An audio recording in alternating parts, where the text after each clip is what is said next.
तो दोस्तों, मैं रूपेश सिंह यूनिक क्लासेस में आप सभी का स्वागत करता हूँ। तो कैसे हैं आप सभी लोग? मैं आशा और उम्मीद करता हूँ कि आप सभी लोग बहुत शानदार और ज़बरदस्त होंगे। देखिए, रेलवे स्पेशल में स्टैटिक जीके की आज होने वाली है क्लास नंबर 19। इसके पहले की जो भी बच्चे वीडियो नहीं देखे हैं, जाके ज़रूर देखें। जो बच्चे नए हैं, चैनल से ज़रूर जुड़ेंगे। यहाँ से डायरेक्ट एग्ज़ाम में क्वेश्चन आप लोगों को देखने को मिलेंगे। तो चलिए शुरू करते हैं। आज के सफ़र का सबसे पहला क्वेश्चन ये रहा आपके स्क्रीन पर। एक बार देखिए सभी बच्चे खुद से क्वेश्चन को करने की कोशिश करेंगे और 25 में कितने क्वेश्चन सही किए ये कमेंट बॉक्स में आप लोगों को कमेंट करके ज़रूर बताना है। तो जहाँ भी आप लोग बैठे हैं मेरे साथ बोलते चलिएगा ताकि आपको हर एक क्वेश्चन अच्छे से याद हो जाए। तो क्वेश्चन कह रहा है पहला कि भारतीय अंतरिक्ष अनुसंधान संगठन यानी इसरो की स्थापना कब हुआ था? देखिए 5 स्टार लगा लीजिए, वेरी, वेरी इंपॉर्टेंट क्वेश्चन है। 1 अगस्त 1969, 10 अगस्त 1966, 12 अगस्त 1969 या 15 अगस्त 1969। तो इसका आंसर क्या हो जाएगा? तो देखिए भारतीय अंतरिक्ष अनुसंधान संगठन यानी इसरो की स्थापना कब हुआ था? 15 अगस्त 1969 को हुआ था। ऑप्शन नंबर डी क्या हो जाएगा? इस क्वेश्चन का करेक्ट आंसर होगा। क्लियर है? इसके संस्थापक कौन थे? तो भैया विक्रम साराभाई। ये भी ध्यान देना कभी-कभी पूछा जाता है पेपर में, तो कौन थे? विक्रम साराभाई। ये भी आप लोगों को याद रखना है। क्लियर है? चलिए आगे बढ़ेंगे अगले क्वेश्चन की तरफ। और अगर हम उससे बात करते हैं कि इसका हेडक्वार्टर कहाँ है, तो इसका हेडक्वार्टर हेडक्वार्टर कहाँ है, यानी इसका मुख्यालय कहाँ है, तो कहाँ है? बेंगलुरु में है। कहाँ पे है? बेंगलुरु में है। इस बात का ध्यान देना। क्लियर है? कहाँ पे है? बेंगलुरु। चलिए आगे बढ़ेंगे अगले क्वेश्चन की तरफ। अगला क्वेश्चन आपसे क्या कह रहा है कि नाबार्ड का मुख्यालय कहाँ है? दिल्ली में, कोलकाता, चेन्नई या मुंबई? तो देखिए नाबार्ड वेरी, वेरी इंपॉर्टेंट है, इस बात का ध्यान देना। हर एक क्वेश्चन बड़ा ही इंपॉर्टेंट है, बस आपको अंत तक बने रहना है। तो यानी नाबार्ड का मुख्यालय कहाँ है? दिल्ली, कोलकाता, चेन्नई या मुंबई? तो देखिए नाबार्ड का मुख्यालय कहाँ है? मुंबई में है, ध्यान देना। ऑप्शन नंबर कौन-सा हो जाएगा? डी, इस क्वेश्चन का करेक्ट आंसर होगा। अगर इसकी स्थापना की बात करते हैं तो कब हुआ था? देखिए 12 जुलाई 1982 को इसकी स्थापना हुआ था नाबार्ड का। ये भी क्वेश्चन एग्ज़ाम में पूछा जाता है। बाकी इसके हेडक्वार्टर की बात करते हैं तो ये कहाँ पे है? मुंबई में है। क्लियर है? चलिए आगे बढ़ेंगे अगले क्वेश्चन की तरफ। अगला क्वेश्चन आपसे क्या कह रहा है? भारतीय लघु उद्योग विकास बैंक सिडबी की स्थापना किस वर्ष किया गया था? ये बताना है। चलिए, हाँ, देखिए आपको बताना है कि सिडबी की स्थापना किस वर्ष हुआ था? 1990, 1988, 1992, 1994। तो सिडबी की स्थापना किस वर्ष हुआ था? 1990 में। ऑप्शन नंबर ए क्या हो जाएगा? इस क्वेश्चन का करेक्ट आंसर होगा। क्लियर है? अगर इसके मुख्यालय की बात करते हैं तो इसका मुख्यालय कहाँ पे है? यूपी के कहाँ पे है? लखनऊ में। ध्यान देना कहाँ पे है? लखनऊ में। ये आपको बात याद रखनी है। चलिए आगे बढ़ेंगे अगले क्वेश्चन की तरफ। अगला क्वेश्चन आप सभी लोगों से क्या कह रहा है? क्वेश्चन कह रहा है भारतीय बीमा विनियामक और विकास प्राधिकरण यानी आईआरडीएआई का मुख्यालय कहाँ स्थित है? हैदराबाद, मुंबई, बेंगलुरु, नई दिल्ली। तो कहाँ पे है? ये सभी बच्चों को बताना है। तो आईआरडीएआई का मुख्यालय कहाँ है? हैदराबाद में है। ऑप्शन नंबर ए क्या हो जाएगा? इस क्वेश्चन का करेक्ट आंसर होगा। क्लियर हो गई बात? आप कहेंगे हाँ बिल्कुल सर, बातें यहाँ तक अच्छे से क्लियर हो चुकी हैं। चलिए आगे बढ़ेंगे। अगला क्वेश्चन आपसे कह रहा है रक्षा अनुसंधान एवं विकास संगठन डीआरडीओ जो भारत सरकार के रक्षा मंत्रालय के अधीन है, इसका गठन किस वर्ष में किया गया था? ये भी क्वेश्चन इंपॉर्टेंट है, इस बात का ध्यान देना। एक देखिए आपका इसरो है, एक डीआरडीओ है। जैसा कि अभी आप देखे थे इसरो की जो है स्थापना कब हुआ था? 15 अगस्त 1969 को। डीआरडीओ का कब हुआ था? तो भैया 1958। ध्यान देना ऑप्शन नंबर बी क्या हो जाएगा? इस क्वेश्चन का करेक्ट आंसर होगा। अगर हम इसके हेडक्वार्टर यानी मुख्यालय की बात करते हैं तो कहाँ पे है? नई दिल्ली। कहाँ में है? नई दिल्ली में है। ये भी देखिए क्वेश्चन वेरी, वेरी इंपॉर्टेंट है और कई बार पेपर में पूछा गया है। क्लियर है? चलिए आगे बढ़ेंगे अगले क्वेश्चन की तरफ। अगला क्वेश्चन आपसे क्या कह रहा है? भारतीय क्रिकेट कंट्रोल बोर्ड यानी बीसीसीआई का मुख्यालय कहाँ स्थित है? नई दिल्ली, मुंबई, चेन्नई या कोलकाता? तो देखिए भारतीय क्रिकेट कंट्रोल बोर्ड बीसीसीआई का मुख्यालय कहाँ स्थित है? ये भैया मुंबई में है, ध्यान देना। ऑप्शन नंबर बी क्या हो जाएगा? इस क्वेश्चन का करेक्ट आंसर होगा। बाकी अगर इसकी स्थापना की बात करते हैं तो इसकी स्थापना कब हुआ था? 1928। 1928 में हुआ था, ये बात भी आपको याद रखनी है। चलिए आगे बढ़ेंगे अगले क्वेश्चन की तरफ। अगला क्वेश्चन कह रहा है भारतीय दूरसंचार विनियामक प्राधिकरण यानी ट्राई का मुख्यालय किस शहर में है? कोलकाता, नई दिल्ली, हैदराबाद, मुंबई। सभी बच्चों को बताना है कि ट्राई का मुख्यालय किस शहर में है? तो कहाँ है भैया? नई दिल्ली, ध्यान देना। ऑप्शन नंबर बी इस क्वेश्चन का राइट आंसर होगा। क्लियर है? बाकी इसकी स्थापना की बात करते हैं कि इसकी स्थापना कब हुआ था। देखिए ये सारे क्वेश्चन इंपॉर्टेंट है, सीधा यहाँ से डायरेक्ट एग्जाम में क्वेश्चन देखने को मिलेंगे। तो इसकी स्थापना कब हुआ था भैया? 20 फरवरी 1997 में हुआ था। इस बात का ध्यान देना। क्लियर हो गई बात? आप लोग कहेंगे हाँ बिल्कुल सर। बाकी देखिए वीडियो अगर अच्छी लग रही है तो जरूर आप लोग लाइक और शेयर किया करिए। चलिए क्वेश्चन कह रहा है बार्क का पूर्ण रूप क्या है? भाभा एरोमेटिक रिसर्च सेंटर, या भाभा एटॉमिक रिहैबिलिटेशन सेंटर, या भाभा एरोस्पेस रिसर्च सेंटर, या भाभा एटॉमिक रिसर्च सेंटर। तो देखिए बार्क का पूर्ण रूप क्या है भैया? Bhabha atomic research centre. Option number D क्या हो जाएगा? इस क्वेश्चन का करेक्ट आंसर होगा। क्लियर हो गई बात? आप लोग कहेंगे हाँ बिल्कुल सर। बाकी अगर इसके हम मुख्यालय की बात करते हैं तो कहाँ पे है? मुंबई यानी ट्राम्बे। क्लियर है? मुंबई यानी कहाँ पे है? ट्राम्बे में। इस बात का ध्यान देना। और इसकी स्थापना कब किया गया था? तो भैया 1954 ईस्वी में। क्लियर है? ये तीनों बातें आपको याद रखनी है। चलिए आगे बढ़ेंगे। अगला क्वेश्चन आपसे कह रहा है श्री सीवी रमन को किस क्षेत्र में कार्य करने के लिए नोबेल पुरस्कार से सम्मानित किया गया था?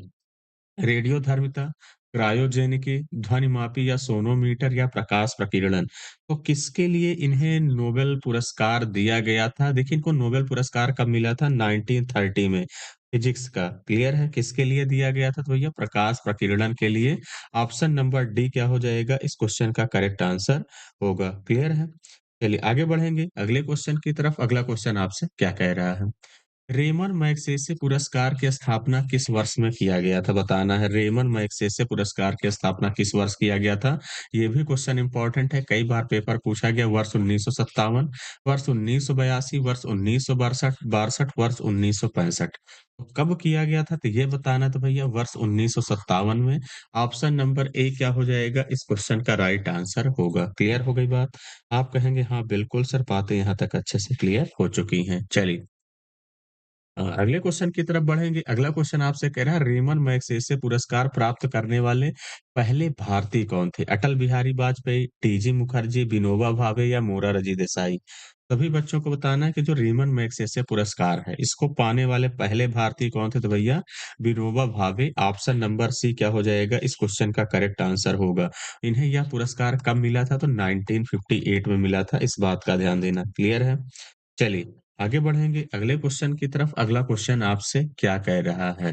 अरुंधति राय को किस पुस्तक के लिए मैन बुकर पुरस्कार से सम्मानित किया गया? Power politics, the cost of living, an ordinary person guide to empire, या the god of small things. किसके लिए इन्हें मैन बुकर पुरस्कार से सम्मानित किया गया था? सभी बच्चों को बताना है। तो कब जो है कब दिया, किस पुस्तक के लिए? तो the god of small things. लेकिन कब दिया गया था? 1997 में।